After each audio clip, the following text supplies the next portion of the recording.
My name is Richard Mullender. My past experience was I was a career CID officer working out of Scotland Yard. I spent 30 years there, the last 5 years of which I spent as a hostage negotiator. I worked in places like Afghanistan, the Middle East, etc., etc. And since leaving the police, I've been taking the skills of hostage negotiation into the business world. The most important piece of advice is always to be yourself. I think if you're taught all these skills and if you're not careful, you try to become a negotiator. And actually, the best negotiators are the people that are most natural. And if you're sitting down, I think whether it's in business or whether it's in hostage situation, you're talking to another human being. And how would you normally talk to that human being? So get rid of your ego, and right from the outset, you must have an outcome. You must know what you're trying to achieve. With a hostage situation or a suicide intervention, the outcome is to save everybody's lives. It's not about saving just the hostages' lives, it's about saving everybody's lives. And so you know what you're looking to achieve, and then you're listening for the clues or the hooks or whatever you want to call them that will enable you to get to your outcome. The thing about people, and where I think people make a mistake, is we try to put them into blocks, and they don't work in blocks. Every single person is unique, and it's only by listening to that person can you understand their uniqueness.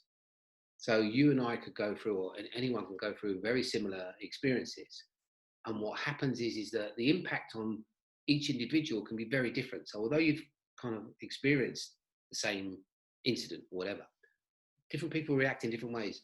And my job in hostage situation, and also I say in suicide intervention, and your job in business is to work out the person that's sat in front of you. Know your audience. And the moment you know your audience, the moment you understand your audience, then you can influence them. I often ask people at conferences, teach me to listen. And up to now, no one's been able to do it, which is really quite interesting, because they normally come out with stuff like, keep the person talking, be interesting, summarize back what they say, ask open questions. And if you think about all of those things, it's all talking. It's nothing to do with listening. And so what you need to listen for is, so what is your outcome? I want to get this person off the bridge. This person's been having a really bad time for whatever reason. Today, they've decided that today they're going to kill themselves. So that's the situation you're facing. Right. Okay, what am I listening for? I'm listening for levers. I want to know what the levers are. So I want to know what things can I use that's going to get him, because his or her proposal is that death is better than life. That's their proposal. My counter proposal is that life is better than death. That's what I'm trying to do. I'm going to save their life. So I've got to find out, so what is it that's caused them to think that? And then secondly, who is important to them, or what is important to them, and so important to them that actually you can change their mind and turn them around to my way of thinking. And that's the same in business. What does this person need? What are their benefits? Where do they see the benefit? Some people, if they're going to save money, they want to save money to look after their family. If they're going to save money, it's because they're used to being poor and they're very frightened about, they don't want to be poor again. Some people are saving, all different reasons. They're all saving money, so here's the same purpose. They've all got a different reason for doing it. And your job, my job, is to find out what their reason is. And then that gives me a lever. So if they're saving money for their family, I'll talk about their family. If I've got someone on a bridge who's about to jump and he loves his family, then the family becomes a lever for me. Well, look at what the impact is going to be on your family. Your kids will be crying, they'll be stood by your graveside, crying their eyes out, all of that stuff. I'll use all of that.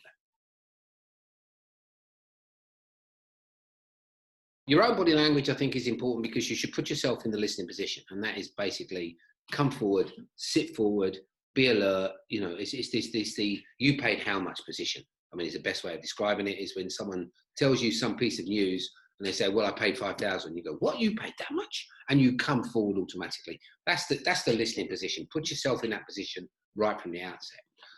Body language, you have to be careful with body language. A lot of people talk about body language like it's the most important thing. And it's not. It just isn't. And we know that because if I'm talking to you down the end of a telephone, I haven't got any body language.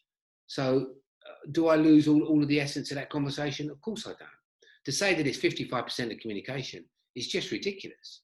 If the person's not talking and not saying a word, then it becomes a lot of a conversation. You've got to be watching that person. But if they're talking, they listen to the words. The key to all communication is listening.